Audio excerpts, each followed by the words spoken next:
So I'm gonna take y'all back to this period right here, where the Jigga Man, aka Hove, JayZ, he had to check in on with the West Coast.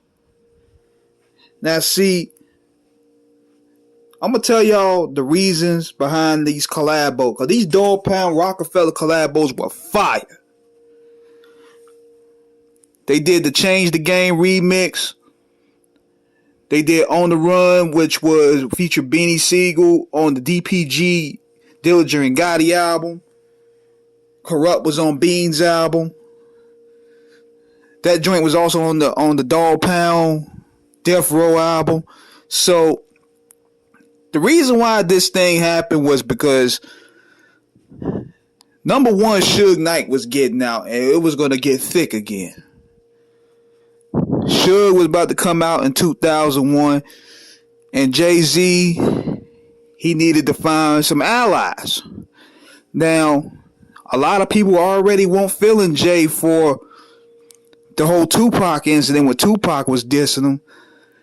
Then he was going at it with J.O. Felony over some lines about, is he blood, is he Crip? Then he had another one on the Change the Game remix where he was talking about, I could wear jewels in the Source of Wars and niggas won't do the thing. And and J.O. took offense to it because it looked like it was very arrogant. Like, he said he was going to come to the Source of Wars and them niggas ain't going to do nothing to him after the West Coast dudes beating people up and robbing them that night. So he took offense to it and they went back and forth. But mainly with Suge Knight getting out, because when he was getting out, the atmosphere and the energy was about to shift again. But the difference was Snoop Dogg had got his weight up. Dre had got his weight up. And JayZ, seeing what happened with his friend Biggie, he was like, look, I can't come out to the West Coast dolo like that.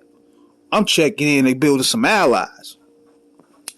That's where he started working with the Dog Pound. That's where The Rock started working with the Dog Pound. As you can see with this picture here. And they started doing work from there. And ever since then, Snoop was doing... It actually started with Snoop was on the Dynasty album. But the working relationship went further. Then, Mobb Deep, they started working with the East Siders.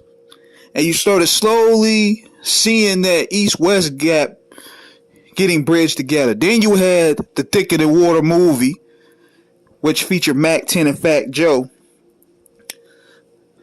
It was bridging that gap back together. It looked like it was gonna be wide when Corrupt was dissing the Murder Inc. and DMX and on them on calling out names, but that guy did it quick.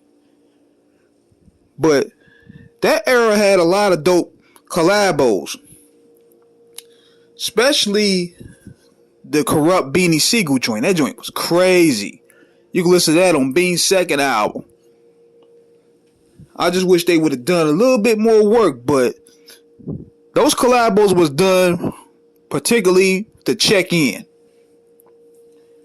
And you notice that they didn't really bother Jay after that because, man, dudes was getting their whole ass kicked over there in L.A.